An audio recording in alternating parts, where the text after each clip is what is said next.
Morning, boys and girls. It is so nice to see you this morning.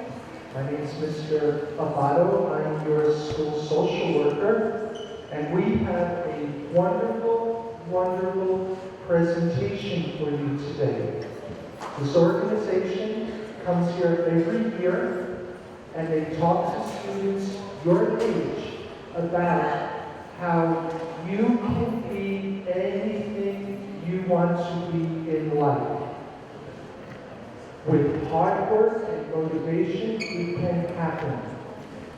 The organization is called Save Latin America, and the man who directs it, his name is Mr. Torres. I'm going to be introducing him in a moment, and Mr. Torres will speak to you about believing in yourself and making your dreams come true. He has brought two people with him that are also going to talk about their life and their dreams and how they were able and still are able to do what they want to do in their life. And it all starts at your age, coming to school, learning your academics, learning appropriate behavior. It really starts at your age because the skills you're learning now, academic and social skills, are the skills you carry with you all your life that helps you reach your goals and dreams in your life.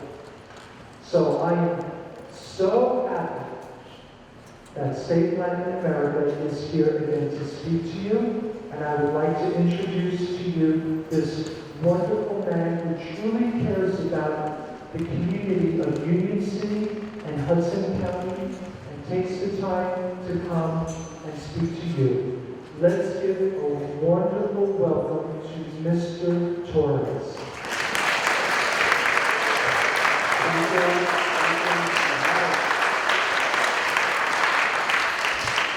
Well, good morning.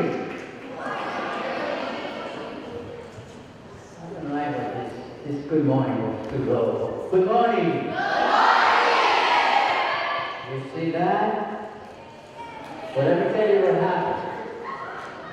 As I stand in front of you, I perceive a lot of energy. Very high level of energy. You know why? Because you're young, because you're beautiful, because you're very intelligent. But at this side of the group, when I salute them, the energy that I got from their voices do not match the energy that I perceive physically. So let's try once more with you. Good morning. Good morning. Good morning. Good morning. There's a lot of strength in my right side. Very good. Now, my name is Jerry Torres, and I represent an organization called Save Latin America. What are we doing here? You participated in a program called Reching Our Dreams, Alcanzando Nuestros Sueños. How many of you have dreams? All right. Very good. Now, listen to this. Besides being young, besides being beautiful, besides being intelligent, each and every one of you is a genius. So if you have dreams, you could accomplish your dreams in your lifetime. So long as you think and believe that you are a genius, so long as you think that you can do whatever you dream you could make it come true. Because if you're a genius, you believe in yourself. And if you believe in yourself, you're going to respect yourself.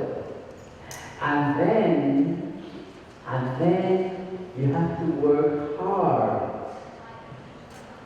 And when I say you have to work hard, well, I'm not talking about work in an office or something like that. I'm talking about working hard with your schoolwork. How many of you do your homework every day? Let me see those hands. Terrific. All right. You also do your homework? Well, you look like you don't like doing homework. Okay? Now, you do your homework. Now, let me put it this way. I was talking to an audience just like you some time ago. And I said to the youngsters, about 300 youngsters your age, I said to them, each and every one of you is a genius. And one of the boys raised his hand, and he says, Mr. Torres, I'm not genius. I'm not doing well in math. And then I said, well, despite the fact that you are not doing well in math, you are a genius. And I told the audience the same story that I'm going to tell you now. There was this little, in Germany, there was this little boy. This little boy born in Germany. He couldn't learn in school. He wasn't developing intellectually, normally. And everybody laughed at him. And then, through the years, he could learn. And one day, the school principal met with the parents and told them, it's no use teaching your little boy. He doesn't have a learning capacity. So then the parents registered their boy in a Catholic school, despite the fact that they were German. Well, they got the same result. The school principal told them, your boy does not have a learning capacity. You want to know the name of that little boy? The name of that little boy was Albert Einstein. So when I tell you, my dear friends, that you are a genius, I'm not joking. Each and every one of you is a genius, except that that genius needs nourishment. What is the nourishment you give a genius? Reading, learning, studying.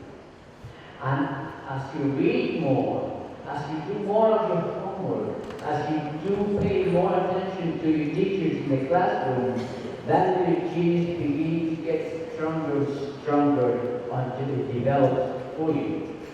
And then you could accomplish whatever you like to accomplish in your lifetime. How many of you would like to be doctors? Let me see the hands. Terrific. You want to be a vet? That's good. You would like to be a doctor for kids? Very good. Whatever you want to be, so long that you believe in yourself, so long that you understand that you're a genius, so long that you study hard, so long that you respect yourself, you can accomplish if you set your mind to it. And then you may say to me, well, Mr. Torres, yes, I want to be a doctor, I want to be a lawyer, I want to be a teacher. Well, my parents are very poor. They have no money to send me to school, to college. Well, let me tell you another story. This is the story about Ana Escobedo Cabral. Ana Escobedo Cabral was one of 5 children. Her parents, Mexicans. Her parents hardly know how to read and write. Ana Escobedo Cabral, her father, used to earn his living by collecting garbage in the neighborhoods and picking pieces of metals and furniture and things that he could turn into dollars to support the family. Ana Escobedo Cabral was about 9 years of age when somebody asked her, Ana, what would you like to be when you grow up?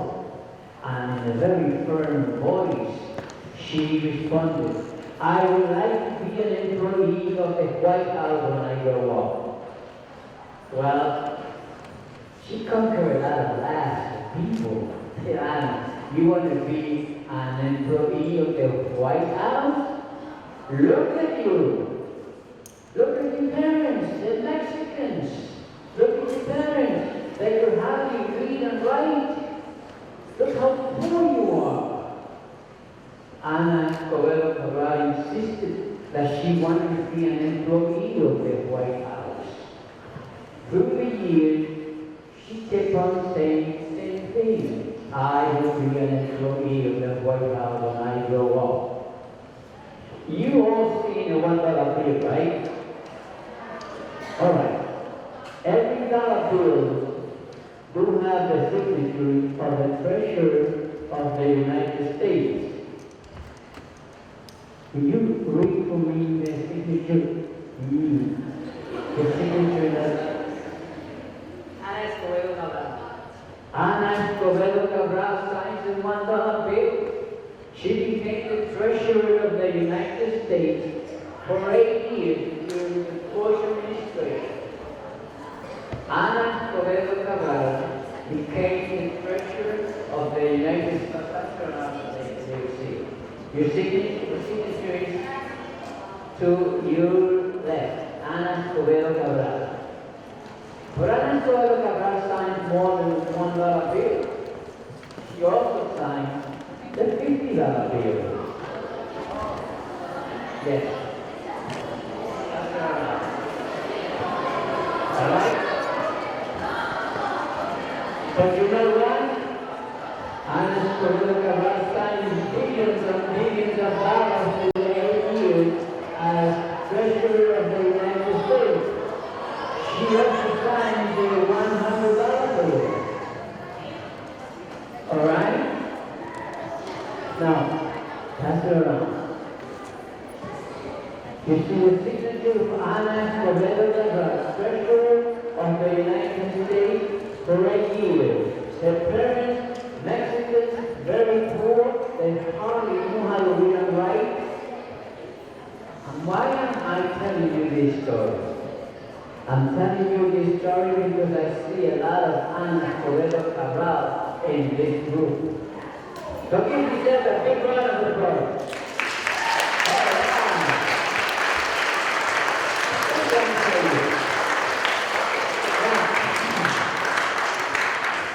I was talking to another group on another occasion. I've been talking for the last 18 years to audiences like you in New York and New Jersey, and I've spoken to 150,000 visitors like you in New York and New Jersey. In another occasion, I'm telling this story to them, and I keep raised his hand and he said, Mr. Torres, I like to be a doctor, but my parents are very poor. My parents are divorced.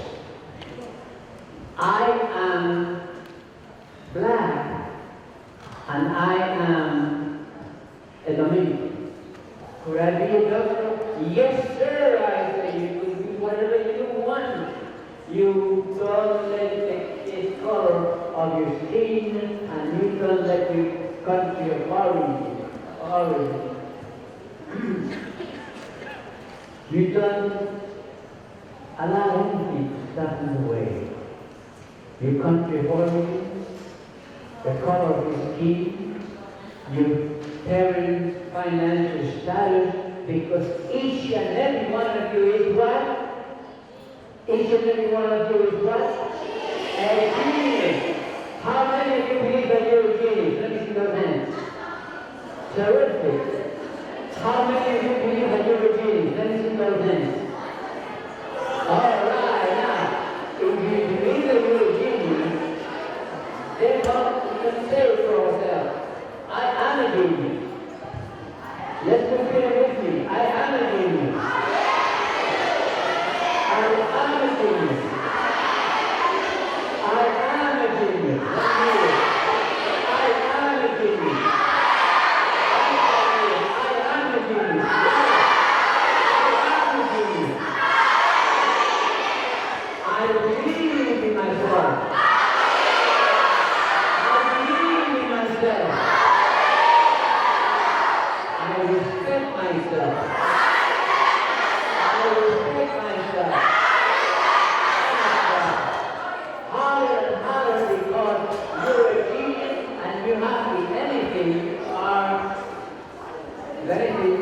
are doing today is understanding the human being. Okay? Not every day will happen. Something is going to happen today. I'm going to invite you, 5 of you. I'm going to invite 5 of you to dinner. With your parents, with your brothers and sisters, with your teachers, your principal will be there, and the 2 more guys that will be talking to you will be there to present you with an award. Let me tell you what you have to do. You're going to enter a contest. You're going to write an essay buried in this program. Whatever impact you get out of this program, you're going to express it in an essay. The best 5 essays. The score will give me the 10 best essays of all the essays you write. Alright? And then I, in my office, with a group of educators, I will pick up the 5 best. And the authors are going to be invited to dinner with your brothers and sisters, your mother and father, and your teacher will be there, and the principal will be there, and you will be in the company of 7 other schools. We're going to be honoring that day 45 youngsters just like yourself from other schools around New Jersey. How's that? Now, I have a question for you. Where are the 5 youngsters from this group that I'm going to be inviting for dinner within the next couple of months? Let me see those hands. Terrific. Terrific. That means then that you're going to pay a lot of attention to my next speaker. Because what's going to happen now is that Julia Torres, she is a writer. She published a couple of books. As a matter of fact, I think she's got a couple of books to show you today.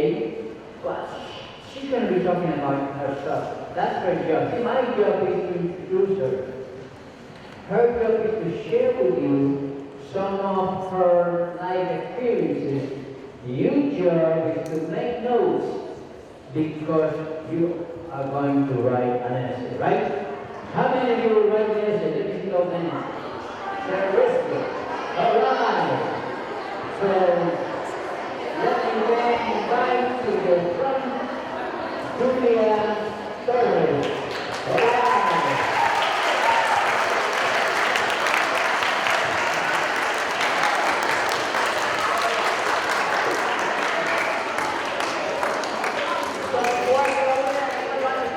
Stretch out a little bit, stand up right where you are, and move around and stretch a little bit.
Okay?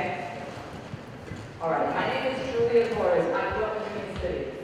The last time I was in this school was 1981, way before you guys were born, and I was a cheerleader. How many cheerleaders do I have here? Any? Just One. Who else? Two? Only two? The whole school? Come on. Who else? How about basketball players? Basketball players. Basketball.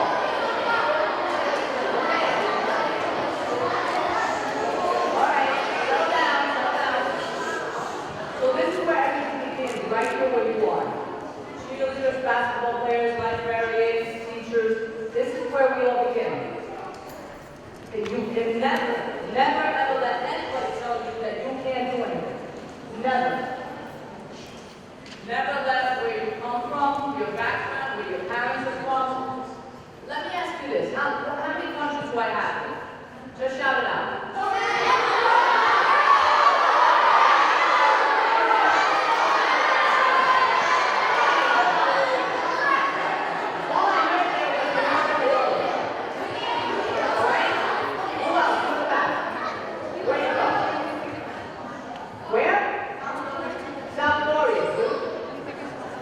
Brazil? Brazil, okay? Yes? And you were born here. You're lucky. Okay, yes? Cuba and Dominican, okay? Something else? Mexico, is that? And Colombia? Yes? DR, okay? Yes?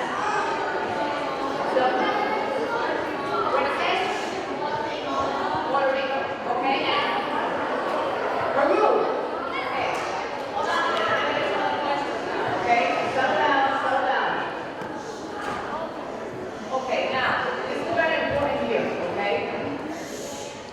Girls, this is for the girls now, okay? Because when we grew up, when we were little, I grew up two boys, one boy and two girls.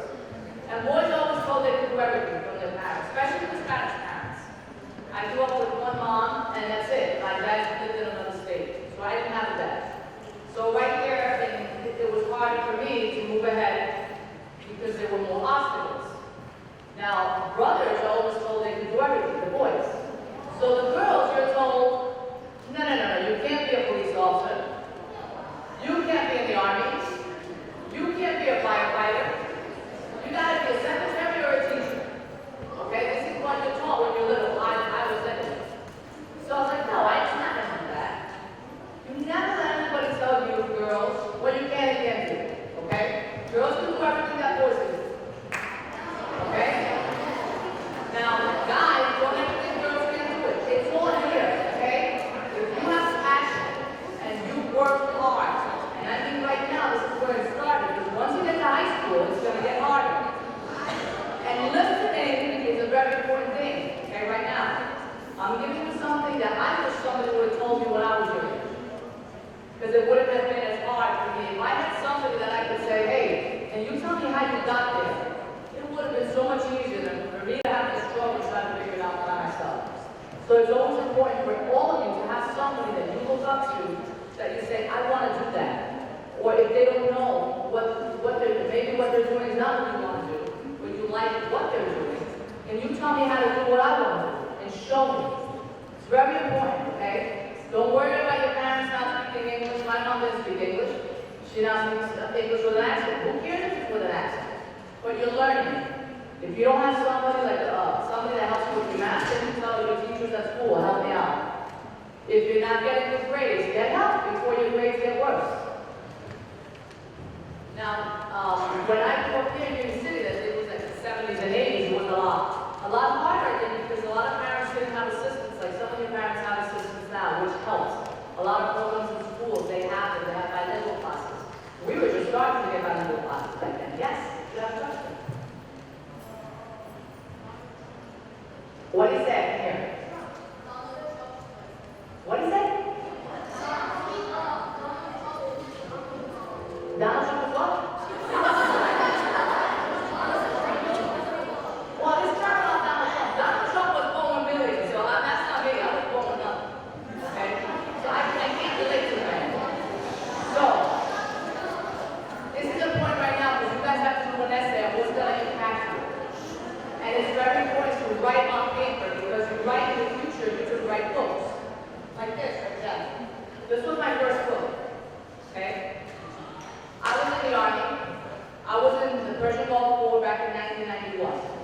disabled veteran. My knee is not the disability. I have another disability. But nothing stopped me from going overseas. I was in a group with 300 men, 13 of us were women. Okay, so I wrote this book about that. I came home, I went to the police academy. There's my second one. Okay, so I did things that normally then the women didn't do. And it makes it easier for the future generation. Every generation, this is you right now. You're going to make it easier for the people that come after you. So you have to work hard to make it easier for others. Because everybody always needs help. And you can help them.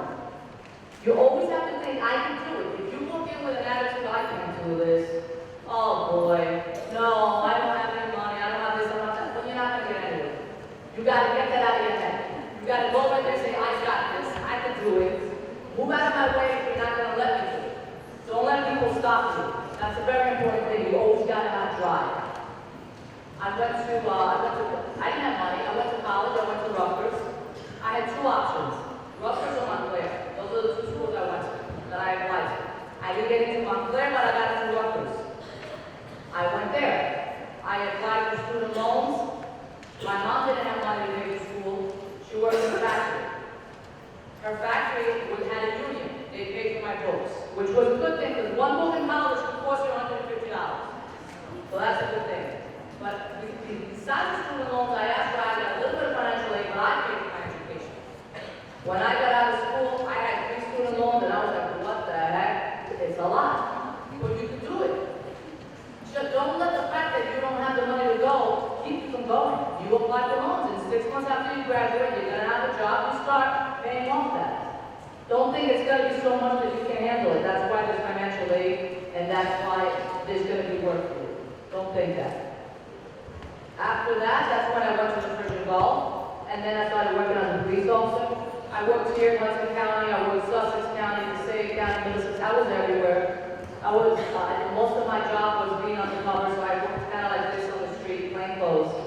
I loved it. It was really great. And then after that, I retired, and I moved to Florida, and I did some acting on stage like this. I did a little bit of film. Now I'm creating these 2 books are in California. They're pitching to production studios to get a movie going. Or a television series, whatever comes first. So what I want to tell you is you never stop. I'm in school right now. I'm going to be in school till I'm dead. Because I love to learn. And the more I learn, the more I see how little I know. So right now I'm getting a master's in Homeland Security Terrorism Studies. I graduated in May. My GPA is a 3.9, the highest is close to 4.0. But after this semester, I'm getting a 4.0. So you got to work hard. I've worked so hard. I think this is the hardest in all of my education that I've worked the hardest. After college and being a police officer, I also got my teacher certification at Jersey City State, which is New Jersey City University. But what I'm telling you here, with all the background that I have, I got a real estate license. I mean, I was a foster parent. I was in Florida. I was a guardian ad litem for children in courts. You can do anything. You don't have to stick to one thing. The more you know, the better you are off.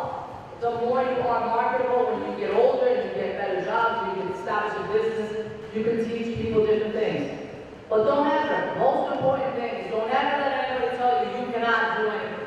That just really burns me up when I see somebody say, you can't do that. You can. Girls and boys, everybody. It's all here, okay, here. Your head and your heart.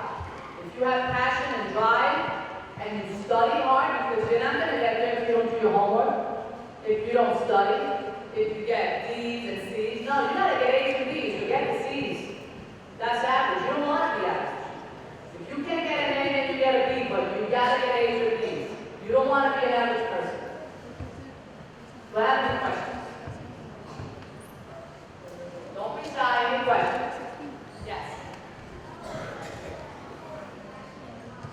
Your uncle's a cop. Here in New York City? Oh, I would say I might know him, but you look so young right now. Any questions? I want to make sure that I read, I hope I get to read your essay, but I want to give some good stuff there, okay? So how many lawyers and doctors do I have here? Lawyers? Okay, before I go, I want a couple of you to do something.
that in your head. Okay, keep that in your head. Because that keeps your goal in mind, no matter how hard it is, focus. And keep the left people out, the right people out. Get them out of your way, okay? So let anybody stop you from pursuing your dream. You got it? All right. Thank you.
I just want you to see her. She raised her daughter Julia by herself. So if you come from one single parent's home, don't be afraid. You could make it if you want. So let's give Julia a hand for this.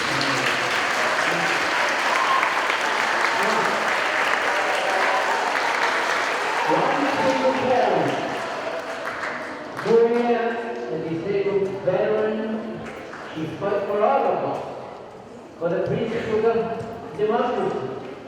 She fought for that. She got hurt while fighting for all of us. And police officers, what is the duty, what is the function of the police officer? Who wants to tell me?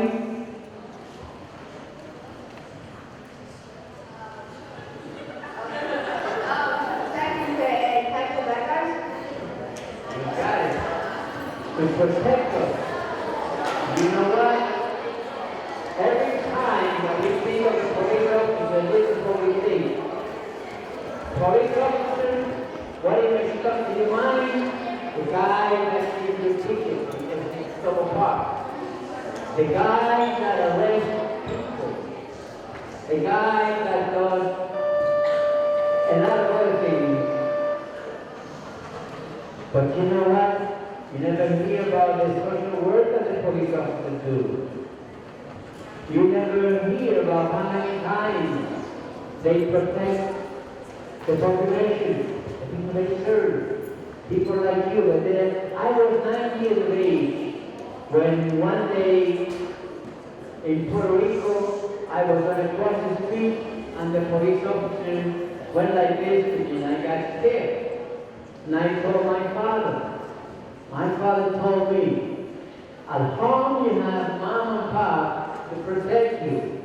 In the school, you have the teachers, the principal, and all the school staff to protect you.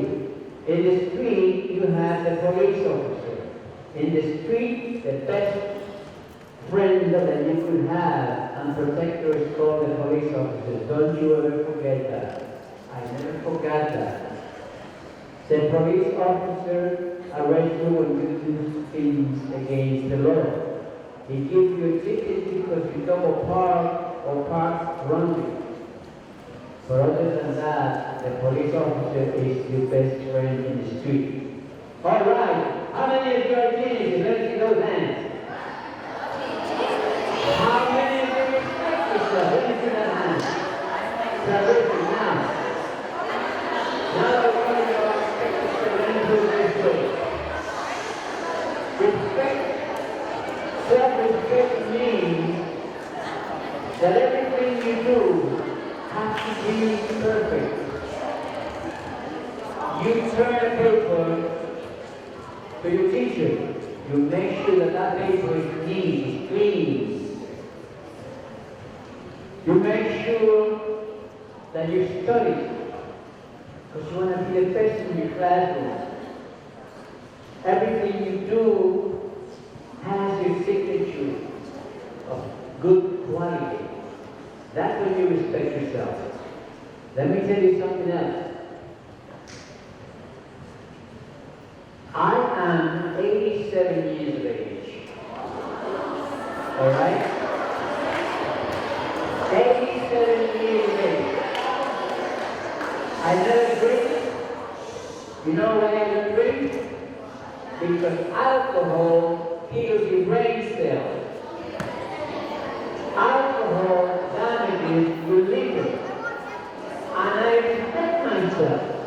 So if I respect myself, why should I ingest something that is going to damage my organs?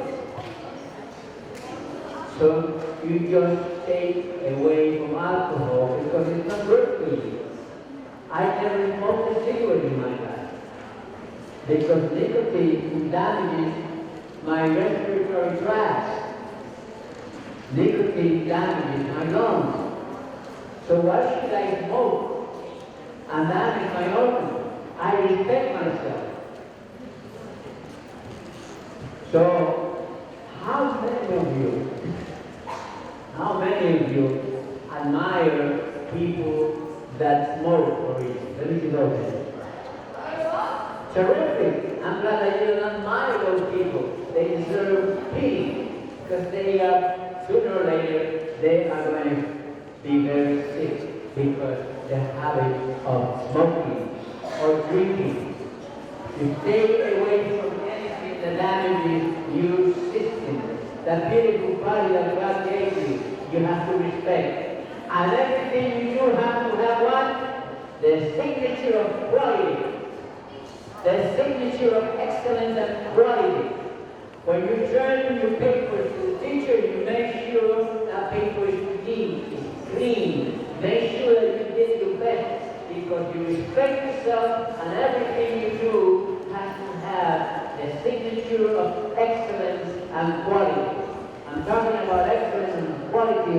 I'm going to bring in a young man that looks like a movie actor. Oh, he looks like a movie actor. And he's been talking to our kids the last couple of years. His name is Jose Pereira. And he is one of the executives of Horizon Blue Cross Cruise Ship. Let's give him a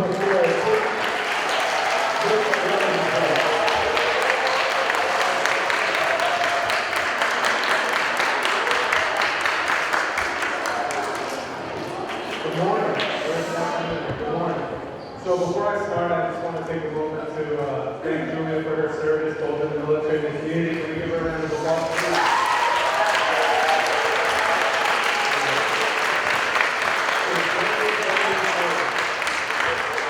It's very, very important that you acknowledge people both in your family and friends that you don't know, and thank them for their service because, you know, some give everything and some give all, so you want to make sure that you acknowledge them and thank them for their service because it's very important for you to live the life that you're living now.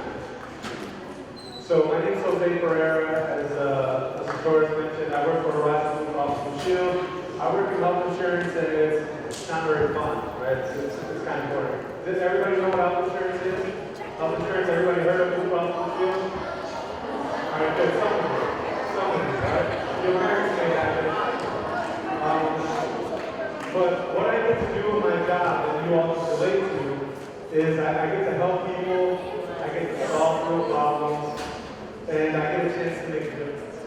And so when I was your age, I'm only 30 years old. When I was your age, I wanted to be a professional basketball player. I wanted to be a doctor. I wanted to be a police officer. I wanted to do a lot of things. And just because I haven't become those people or done those things, doesn't mean I didn't set out or accomplish what I actually wanted to do, which was help people solve problems and make a difference. So I think that I've reached one of my dreams. So but the most important thing is, though, to keep reaching. You don't just have one idea of where you want to go or one dream that you have. You have many dreams, right? Everybody dreams every night, right? Everybody dreams, or they dream often, right? All right. But you have many dreams, Listen up, guys, listen up. You're gonna have many dreams, and you're gonna have many wants, many desires, and you're gonna have lots of chances to do them, but you want to make sure that you keep reaching. So let me tell you a little bit about my journey. And a common theme you'll notice is that there's a lot of people that I needed in life to push me and to help me get to where I'm going. Right? You can't do it all by yourself. So my parents were immigrants. My dad is from Portugal, my mother's from the Dominican Republic. They came here, they barely spoke the language, probably like some of your parents. But they worked very hard day and night to make sure that I had things that they didn't have. That I was able to go to school, that I was able to learn and become better, learn more than they did. They worked hard so I could keep reaching. So appreciate your parents every day. And if it's only one in your household, appreciate them. If it's your grandparents, appreciate your grandparents, your teachers, everybody that helps you accomplish what you set out to accomplish. I went away to high school. Everybody know what a boarding school is? Alright, so I went to a military high school. And when I went there, it was not so fun my first year. I was like, oh, why do I have to come here? This isn't for me. And it turned out to be the best decision I ever made. I graduated 7th in my class with a 4.0 GPA, and I got into every college that I applied to. Every college. I lettered in 4 varsity sports. That means I played 4 senior level sports in college, in high school, and that led me to pursue my dream of playing basketball in college. I went away from college as well to Michigan State University. Has everybody heard of Michigan State? Any college basketball fans? You guys probably a little young for that, but I went to Michigan State University to try to play basketball because that was one of my dreams. So when I got to Michigan, I quickly found out that it was very hard to play sports in college, so I had to change my dream. So I studied, I worked hard, I did whatever I needed to do to graduate, and I graduated with a 3.5 GPA, and said that I needed to take my focus away from sports and find a different way to make a difference. The most important thing about how I got to college, because there's a lot of temptation, is I surrounded myself with people who were supportive and who wanted to see me succeed. Because no one is going to do it for you, so you have to stay positive, you have to stay on track and make sure that everything around you is pushing you towards succeed.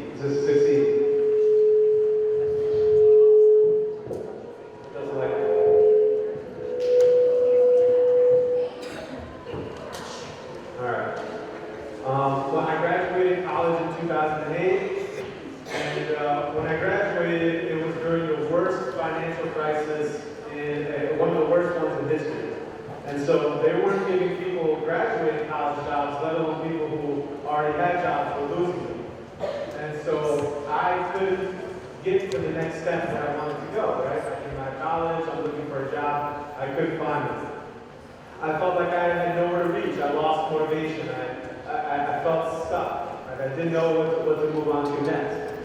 And then again, it was my parents and my family that supported me and pushed me to move to the next step. So I went back to school and I got my master's in finance and accounting. And I know that also doesn't sound so fun, but going back to school allowed me to jump even higher than I was ever going to jump by just going to college. And that's another thing that you need to think about is sometimes because you feel like something isn't attainable and you can't get someplace, it just means that you might have to take a different road to get there, but it could be much more beneficial to do it that way. So, like I said, I went back to school and I graduated, and I pursued another dream of mine, right? I got to another level, and I feel like I've accomplished something.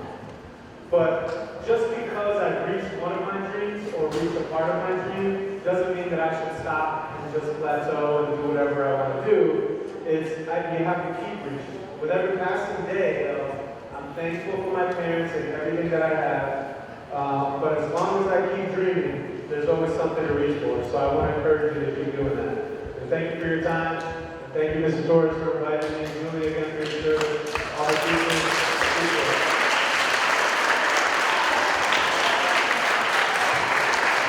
Very good. Let's do it very hard. All right. Now, let me see those hands. The hands of those are going to write a very, very good essay. Terrific. Let me see the hands of the five of you that I'm going to invite for dinner. All right. Now, Miss Torres told you never, never allow anyone to deter you from the things that you like to accomplish in your lifetime. You're very young. You still don't know much about life. But you know what? Life could be very challenging. And just like people told Ana Escobedo Cabral, remember her? All right. People laugh about Ana Escobedo Cabral when she told them, I like to be an employee of the White House. And they reminded her how poor her parents were, how illiterate the parents were. But you know what? She believed in herself. She knew she was a genius. She respected herself. And she never gave up. And you should do the same. You should first of all understand and believe that each and every one of you is a genius. I don't care what your parents call you. I don't care what you think you are, but you are a genius. Many of you, I was asking in a class just like this, I was asking the kids, how many of you are a genius? Raise your hand. And a young lady, about 13 years of age, went this way. She just looked around and she was afraid to raise her hand. No, my dear friends, you don't have to be afraid of anything. You know who you really are? In essence, each and every one of you is a genius because each and every one of you, in essence, in fact, each and every one of you is a portion of the essence of God. Each and every one of you is a portion of the essence of God. Therefore, you're a genius. And you should believe in yourself. I mean, really believe in yourself. And if you're not doing well in one subject, well, that means you have to pay more attention to that subject. As a child, I wanted to be an interior designer. My father in Puerto Rico was an architect.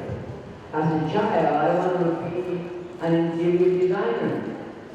But you know what? I wasn't doing well in math. You cannot be an interior designer if you don't do well in math. So as a grade 8 student studying math, I had a B.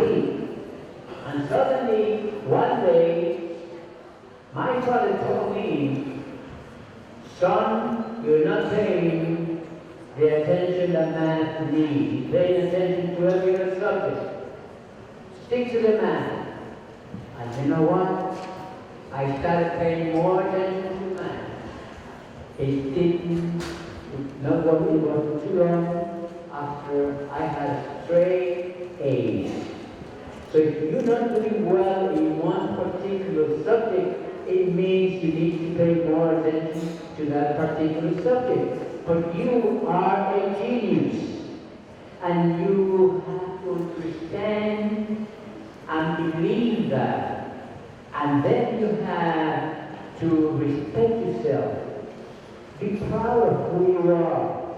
She was asking, Julia was asking about how many people from Puerto Rico, Dominican Republic, Honduras, Mexico. How many Mexicans here?